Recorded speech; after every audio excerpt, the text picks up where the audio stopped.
Hey everybody, welcome back to the Carryandcut YouTube channel. If you're new here, I appreciate you stopping by and watching. Don't forget to like, subscribe, also leave a comment down below. It really does help out the channel and I love interacting with everybody. So today, we are doing another disassembly and maintenance video, and this is going to be on the Spyderco smock. So if you guys missed the full review of this knife, I would just, it was probably the last video that I done. So make sure you guys go over and check that out if you're interested. Really do appreciate it. This knife was sent to us by the Knight's Edge, Neil over there. He does a really good job, and he's a great channel, so make sure you go over and check him out. He does live streams, he does giveaways, knife reviews. He has a whole bunch of really cool high-end knives that he shows off, so make sure you go over and show him some love. He you know, these videos wouldn't be possible without him, so it's great people in the community that keeps these knife videos coming to you, especially helping me out too. So you know, it's hard to have a million knives to show off, and this is, you know, my favorite thing to do is to take these things apart. So this is a pretty cool knife, really different than, you know, any other Spyderco model, I guess you could say, with this button actuated compression lock. So I'm really excited to see what's going on in there. We only need 2 bits to take this thing apart, T8 and T6. We got T6 for the body and pocket clip, and we got T8 for the pivot. So let's go ahead and rock right into this thing. Go ahead and take this pivot loose. I've never experienced any of these knives before, never taken apart a Spyderco smock, so it's going to be pretty interesting. Really excited to see what's going on here with this compression lock here, button actuated compression lock. Dang, that T6 was tight. All the tools I will have linked in the description below. If you're interested, they are pretty affordable and highly recommendable. So make sure you guys check those out if you'd like to. Man.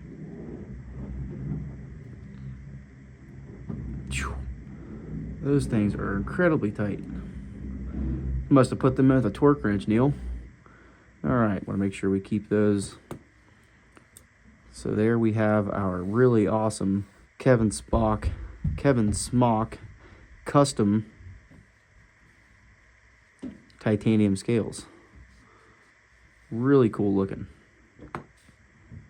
All right, see if we can get this out of here. What all we got going on to try to get this other scale off and see what all we have going on in this thing.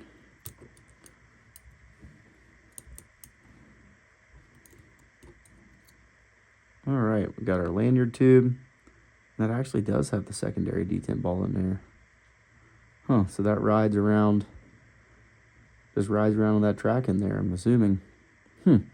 I figured I had that secondary detent ball removed. I even talked about that in the actual video. It's pretty cool. Oh, that's a ball out of one of the bearings.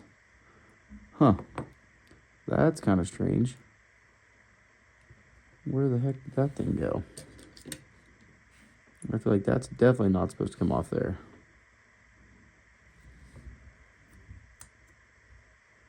There, we got it. I have to tell him about that.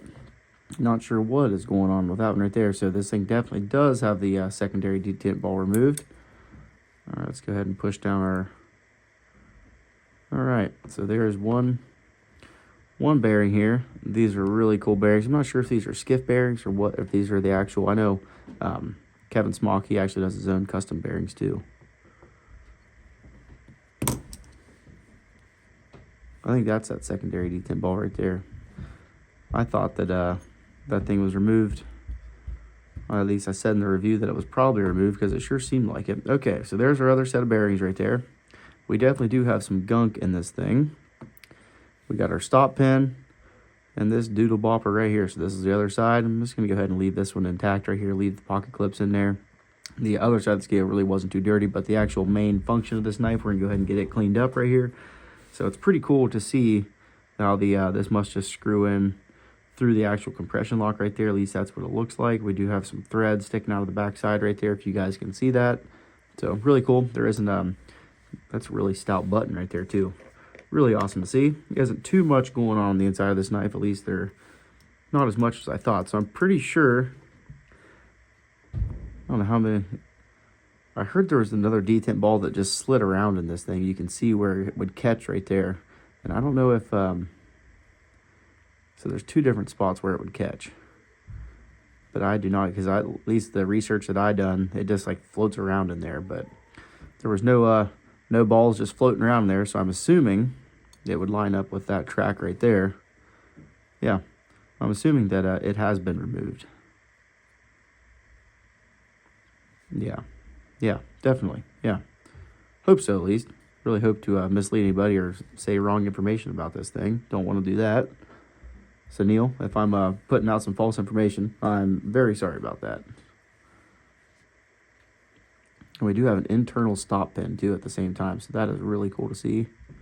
Really good stuff. I know a lot of high-end knife manufacturers use these internal stop pins, and if it's good enough for them, I imagine it's going to be good enough for what they got going over there at Spyderco.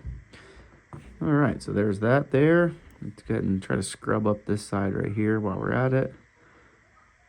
Get the actual lock bar nice and cleaned up. Or to interface to anything that's going to be metal on metal, we're going to go ahead and clean up and lube up for him. Neil's a great dude, lending me his knife. I'm going to make sure I give him back to him in the best possible shape that I can, and as clean as I can. This is a captive pivot also, so that's really nice to see. That's my about favorite thing in the world, other than T8 screws all the way around on a knife. That's going to be a big deal, make a heck of a difference. Okay, so we got our lanyard tube right there. There's another stop pin. We can go ahead and snag that guy out of there. Go ahead and leave. There's a whole bunch of, there's stop pins everywhere on this thing. We'll go ahead and leave this with that one in right there.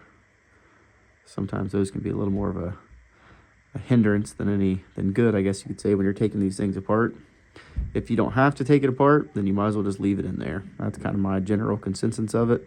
Like I said, that's not going to really hinder any of the action, nothing like that. So we're just going to go ahead and leave that dude stuck in place right where it is.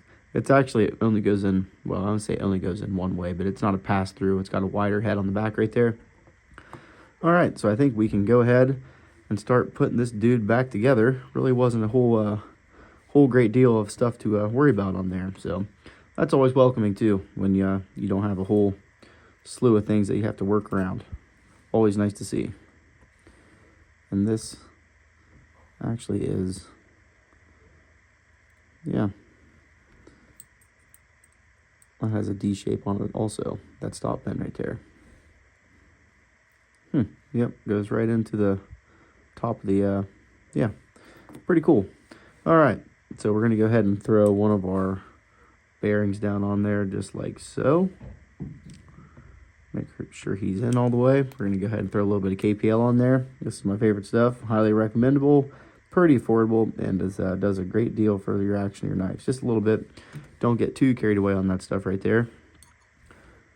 All right, we're gonna go ahead and throw the actual blade in. Other bearing's gonna be going down like so. Throw a little more lube on this side. Say a little bit goes a long way. And then we're going to throw in our other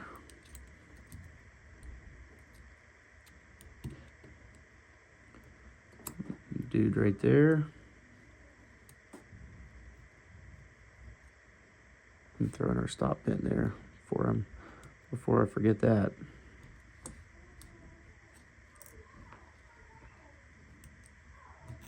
Lanyard tube.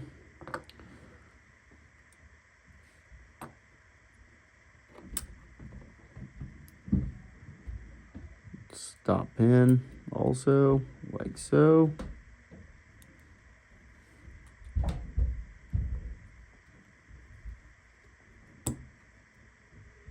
There we go.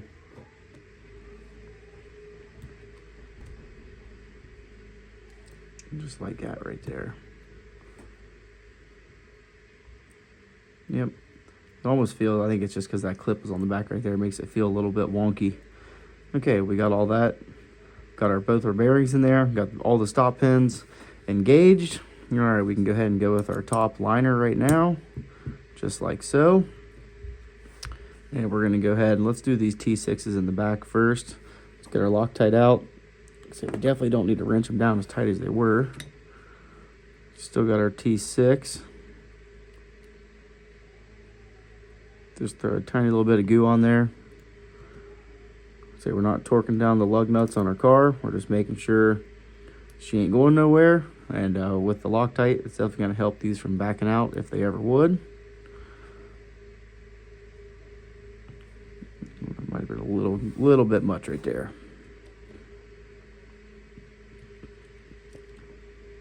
Especially having to put that much pressure on these T6s, that is a recipe for disaster, because those things strip out real easy, and once they are done, you're in a world of hurt trying to get this damn thing taken apart. That's for sure. That's definitely something we don't want to do. All right, just put a little bit of goo on the pivot itself. And go run this thing down, and we'll check our blade centering and all that kind of fun stuff.